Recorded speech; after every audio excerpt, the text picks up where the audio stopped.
Episode की starting होती है एक चांदनी रात के साथ, जहां पर हम देखते हैं कि कुछ नाइट्स को जो कि बोल रहे होते हैं इस डेविल को मार डालो। अभी हमारा एमसी भाग के एक जंप लगा देता है। वो जंप लगा कर ठीक उनके सामने आ जाता है। इसके बाद वो अपनी मैजिकल स्वॉर्ड से उन सभी पर एक एक करके अटैक करने लगता है। उसका एक अटैक इतना ज्यादा पावरफुल होता है कि उन लोगों से झेला नहीं जाता। एक के बाद एक वो लगातार अटैक करता ही रहता है, लेकिन उसकी बॉडी काफी ज्यादा थक जाती है। इसलिए वो लास्ट में अपना एक पावरफुल मैजिकल मूव यूज करता है, जिससे वो सभी एक साथ खत्म हो जाते हैं। इसके बाद वो एक साइड में जाकर बैठ जाता है। तभी उसे पीछे से एक लड़की आवाज मारती है। वो कहती है कि आखिर क्यों तुमने एक ऐसा रास्ता चुना जिसमें तुम्हें डील करनी पड़ी एक डेविल के साथ, और क्यों तुमने हम लोगों को धोखा दिया। मुझे इस चीज का जवाब चाहिए। हमें पता चलता है कि ये जो सामने बंदा खड़ा है इसका नाम है नॉक्सवॉन, जो कि है सबसे पावरफुल डार्क मैजिशियन। नॉक्सवॉन कहता है कि जहाँ पर तुम खड़ी हो वहाँ से देखा जाए तो हाँ, मैंने तुम्हें धोखा दिया है, लेकिन हकीकत तो यह है कि जिसने धोखा दिया वो तुम लोग हो, और जिसने धोखा लिया वो मैं हूँ। वो लड़की कहती है कि तुम झूठे हो। मुझे बस तुमसे एक बात जाननी है कि आखिर तुम ये सब क्यों कर रहे हो, और क्या तुम चाहते हो कि इस सब का अंत इसी तरह से हो। वो बताता है कि इस सब की शुरुआत एक एक्सीडेंट से हुई थी। वो अपनी पिछली लाइफ में एक गेमर था। वो सारा दिन बैठकर सिर्फ गेम्स खेला करता था, और इसी के साथ वो सारा दिन सिगरेट भी पीता रहता था, जिस वजह से उसे बार बार हॉस्पिटल के चक्कर काटने पड़ते थे। फिर एक दिन जब उसकी रिपोर्ट आई तो डॉक्टर ने उसे बताया कि उसे एक लाइलाज बीमारी लग चुकी है, जिसका इलाज होना नामुमकिन है। जिसे सुनकर नॉक्सवॉन काफी ज्यादा डिप्रेस हो जाता है। अगले सीन में हम नॉक्सवॉन को देखते हैं, जो कि अपने हाथ में रिपोर्ट लिए बाहर बैठा होता है, और इस बार वो आया है यूनिवर्सिटी हॉस्पिटल के अंदर। वहाँ के डॉक्टर्स उससे कहते हैं कि हम आपकी मजबूरी को समझ सकते हैं, लेकिन अब ऐसा कुछ नहीं है जो हम आपके लिए कर सकें। तो आपकी जान को बचाना बहुत ही ज्यादा मुश्किल है। अगर आप कहें तो हम आपको मेडिसिन दे सकते हैं, जिससे आपको कुछ वक्त के लिए राहत मिल सकती है। हम देखते हैं कि नॉक्सवॉन को वो मेडिसिन खाते हुए लगभग 2 साल हो चुके हैं, लेकिन उस मेडिसिन से उसकी हालात में कोई भी सुधार नहीं आया। नॉक्सवॉन कहता है कि वो शायद मरने वाला है, इसलिए पछताने से कुछ भी नहीं होगा। जो होने वाला है उसे बदला नहीं जा सकता। तभी उसके फोन की बेल बजती है। वो देखता है कि उसे एक मैसेज आया होता है, जिसमें लिखा होता है कि उसकी अपॉइंटमेंट एक फिक्स की गई है, और उसमें उसका असली नाम लिखा होता है चान यू। वो कहता है कि अब मुझे किसी की कॉल भी नहीं आती। वो बताता है कि जब से उसकी याददाश्त जानी शुरू हुई है, तब से ना तो वो किसी से मिला है और ना ही कोई उससे मिलने आया है। वो कहता है कि आखिर मैं जाऊं तो जाऊं कहाँ। तभी उसकी नजर उसकी रिपोर्ट्स पर पड़ती है, जो कि होती है कैंसर रिपोर्ट्स। उन्हें देखकर वो काफी ज्यादा गुस्से में आ जाता है। वो गुस्से में आकर उन सबको फाड़ने लगता है। उन्हें फाड़ कर वो हवा में उछाल देता है। तभी उसकी नजर पड़ती है कंप्यूटर स्क्रीन पर, जहाँ पर लिखा होता है कि क्या आप एक नया गेम शुरू करना चाहते हैं। वो कहता है कि इसके अलावा मेरे पास और कोई ऑप्शन भी नहीं है। नॉक्सवॉन उस गेम को खेलना शुरू कर देता है। वो सोचता है कि आखिर वो इस बार कौन सा कैरेक्टर ले। तभी उसके सामने अपने होते हैं 2 ऑप्शंस। पहला अल्ट्रा सेंसिटिविटी टू माना, और दूसरा होता है जीनियस स्वॉर्ड्समैन। वो उन दोनों ही ऑप्शंस को चूज कर लेता है, जिसकी वजह से उसे मिलती है एक पेनल्टी मिलती है लाइफ लिमिटिंग इलनेस। इसे देखकर नॉक्सवॉन थोड़ा सा हंसता है और कहता है जस्ट लाइक मी, मुझे कैरेक्टर भी ऐसा मिला है जो कि मेरी तरह जल्द ही मरने वाला है। इसी कैरेक्टर के साथ नॉक्सवॉन गेम को खेलना शुरू कर देता है। तभी अचानक से उसके साथ कुछ अजीब सा होता है। वो अपनी कुर्सी से नीचे गिर जाता है। नॉक्सवॉन कहता है कि क्या वो मर रहा है। स्क्रीन पर लिखा आता है कैरेक्टर जनरेटेड सक्सेसफुली। नॉक्सवॉन कहता है कि क्या मैं यहीं पर मरने वाला हूँ, काश मैं अपनी मौत का समय खुद ही चुन सकता। सीन शिफ्ट होता है। हम नॉक्सवॉन को देखते हैं, जो कि एक बेड पर लेटा होता है। नॉक्सवॉन झटके से उठता है और कहता है कि आखिर मैं ये कहाँ पर हूँ। वो अपने बेड से उठता है और शीशे की तरफ धीरे धीरे जाने लगता है। वो कहता है कि क्या ये सब सच में हो रहा है। वो शीशे में खुद को देखता है और कहता है कि क्या मैं नॉक्सवॉन बन गया, और क्या मैं इस गेम के अंदर एंटर कर चुका हूँ। वो बताता है कि इस सब की शुरुआत एक एक्सीडेंट के साथ हुई थी। वो कहता है द लियान हेबर फैमिली, जो कि एक है 3 प्रोमिनेटेड फैमिलीज में से, जिनके पास है द एलिमेंट ऑफ डार्कनेस, जिसकी वजह से उनके लिंक है लुनेटिक से, जो कि है सबसे पावरफुल क्राइम ऑर्गेनाइजेशन। नॉक्स इस फैमिली का 5वां सबसे छोटा बेटा होता है। लियान हेबर फैमिली की काफी ज्यादा इज्जत होती है, क्योंकि वो एक काफी अच्छे स्पोर्ट्समैन होते हैं, लेकिन उसका कैरेक्टर ये स्किल अचीव नहीं कर पाता, जिसकी वजह से वो जाता है एक डेविल के पास। फिर वो अपने घुटने उसके सामने टिका कर वो उसके साथ एक डील करता है, जिसके बाद वो बन जाता है एक श्राप लुनेटिक यूनिवर्स के लिए। नॉक्स कहता है कि मैं ज़रूर सपना देख रहा हूँ, आखिर मैं इस गेम के अंदर कैसे आ सकता हूँ। तभी उसके सामने एक पॉपअप खुलता है जिसमें लिखा होता है उसका स्टेटस, जिसे देखकर स्टार्टिंग में तो नॉक्स काफी ज्यादा खुश होता है, लेकिन जब वो उसे ध्यान से पढ़ता है तो वो कहता है कि आखिर मेरा स्टेमिना और बाकी सारी चीजें इतनी ज्यादा लो क्यों हैं, आखिर क्यों मुझे नेगेटिव पॉइंट्स मिले हैं। वो देखता है कि ये सब इस वजह से हो रहा है क्योंकि उसने कैरेक्टर के साथ छेड़छाड़ की थी।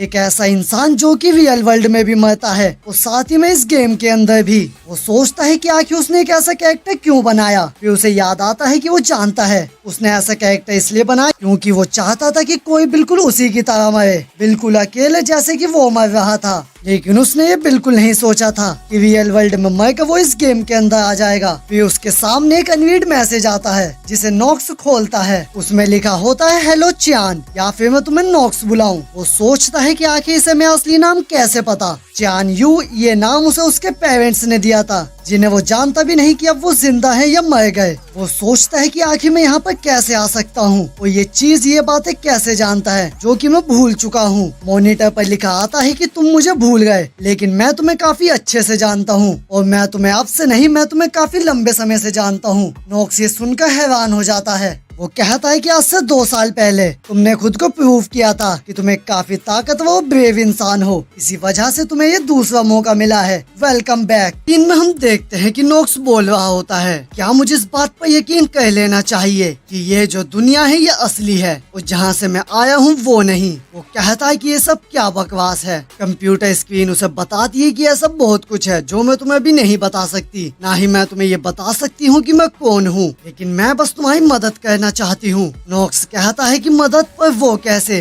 वो बताती है कि तुम्हें सबसे पहले एल्डियन एकेडमी को ज्वाइन करना पड़ेगा और फिर किसी ऐसे को ढूंढना है जो तुम्हारी मदद कर सके, ताकि जितना हो सके तुम उतना ज्यादा मेन स्टोरी लाइन से जुड़ सको। और अगर तुम ऐसा करते हो तो तुम एक ऐसे रास्ते पर जाओगे जहाँ पर तुम्हें सारे ही छुपे हुई सच्चाई मिलेगी। ये बोलकर वो गायब होने लगती है। नॉक्स उसे जाते हुए कहता है कि अभी मत जाओ, लेकिन जब वो चली जाती है तो नॉक्स कहता है कि चलो इसके बारे में थोड़ा सा सोचा जाए कि अब मैं बन चुका हूँ नॉक्स वॉन लियान हैबर, जो कि बनने वाला है इस गेम का फाइनल बॉस। और आखिर तुम मुझसे ऐसा कैसे उम्मीद कर सकते हो कि मैं पुश करूंगा खुद को इस मेन स्टोरी लाइन से जुड़ने के लिए। लेकिन क्या हो अगर ये सब सच हो कि यही दुनिया असलियत है, लेकिन क्या मैं इस सबको नजरअंदाज कर सकता हूँ, या ये पॉसिबल है कि मैं भुला दूं कि वो जो दुनिया थी वो नकली थी। नहीं, मैं जानता हूँ कि मैं ऐसा कुछ भी नहीं कर सकता, इसलिए जितना हो सके मुझे इस मेन स्टोरी लाइन से जुड़ना ही होगा। मुझे अपनी पुरानी यादों को हासिल करना होगा और पता लगाना होगा कि ये गेम क्या है, और साथ ही में मुझे जिंदा रहना होगा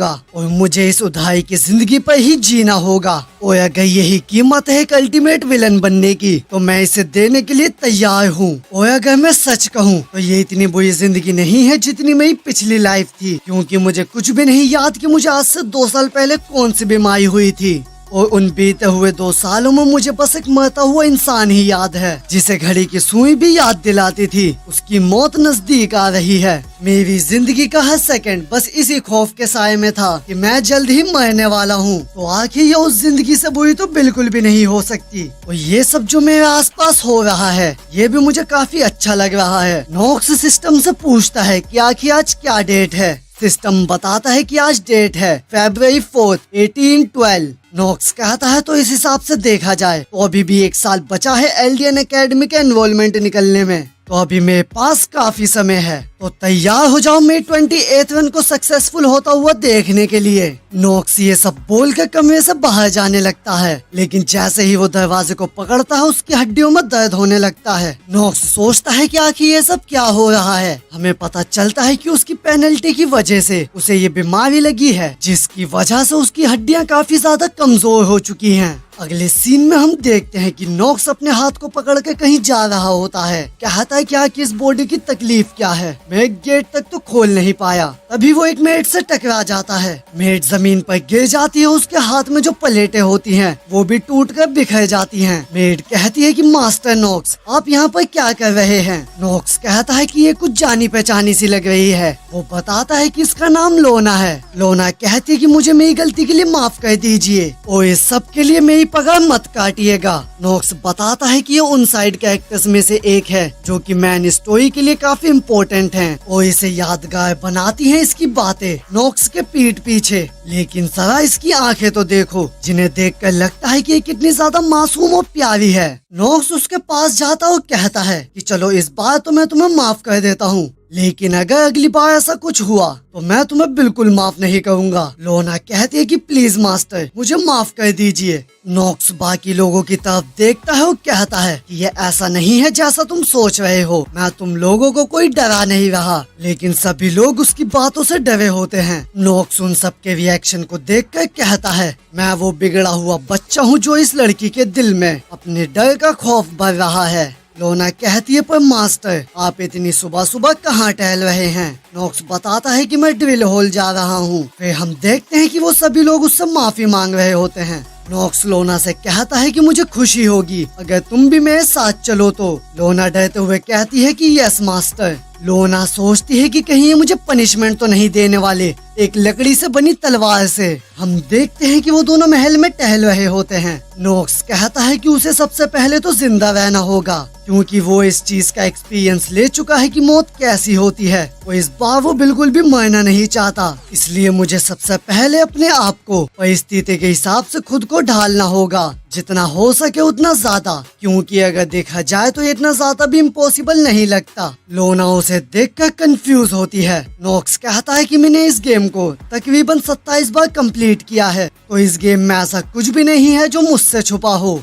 तभी नोक्स को याद आता है ट्रेड पैनल। वो बताता है कि इस गेम की मेन कहानी है शैतान, भगवान और समाज के बीच संघर्ष की, और यही वजह है कि इस गेम ने इंटरनेशनल लेवल पर इतनी ज्यादा पॉपुलैरिटी नहीं हासिल कर पाई। लेकिन इस गेम को जो खास बनाता है वो है इस गेम के कैरेक्टर के कॉम्बिनेशन ट्रेड्स, जो कि खोलते हैं हजारों रास्ते इस गेम को पार करने के। ट्रेड्स बिलोंग करते हैं डिफरेंट टायर से। ये डिपेंड करते हैं कि आखिर तुम कितने ज्यादा ताकतवर हो, और प्लेयर इनमें से किसी भी एक टायर को उठा सकते हैं, जैसे कि लोअर, नॉर्मल और गिफ्टेड टायर्स। लेकिन जब तुम पहुंचते हो जीनियस ट्रेड के पास तो तुम सिर्फ किसी एक को ही चुन सकते हो। लेकिन इसमें कोई भी हैरानी वाली बात नहीं है, क्योंकि कोई भी जीनियस ट्रेड रास्ता खोल सकता है एपेक्स फील्ड का। नोक्स सोचता है लेकिन कैसे? उसने 2 जीनियस ट्रेड को हासिल कर लिया। वो कहता है कि चलो शुक्र है इस गेम का कि जिस तरह से काम करती है, और खासकर शुक्रिया उस पेनल्टी सिस्टम का जिसने मुझे दी पेनल्टी ट्रेड्स। मुझे पूरी तरह बैन करने की जगह उसने मुझे मौका दिया कि मैं एक से ज्यादा टायर्स को चुन सकूं।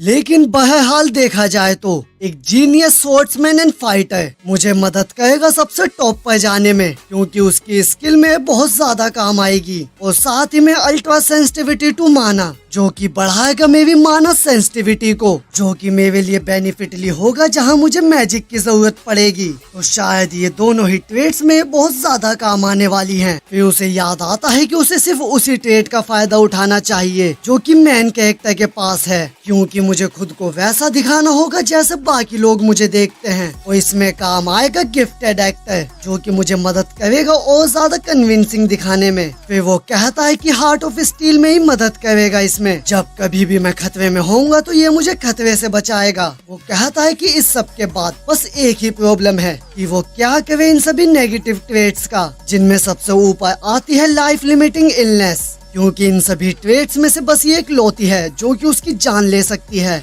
वो बताता है कि कैरेक्टर के हाथ पांव इतने ज्यादा ठंडे हैं कि वो बिना हीट इंड्यूसिंग स्किल के कहीं भी आ जा नहीं सकता। और शुक्रिया सिक इलनेस का, जिसकी वजह से मैं हर चैप्टर के खत्म होने के साथ एक बार तो कोलैप्स कर ही सकता हूँ। फिर नोक्स बताता है कि वो इन सबको एक साथ यूज नहीं कर सकता, उसे वो बस एक एक करके ही यूज कर सकता है। लोना सोचती है कि शायद ये मजाक नहीं कर रहा, ये सच में ड्रिल होल जाने वाला है। तभी लोना नोक्स के पीछे पीछे चलने लगती है। नोक्स एक गेट को खोलता हो कहता है कि मेरी शुरुआत होगी तुम्हारे साथ। वो गेट खोलता और हम देखते हैं कि सामने एक बंदा बैठा है जिसके पाँव में बंधी है जंजीरें, और इसका नाम होता है द कर्ज ऑफ रियलिटी।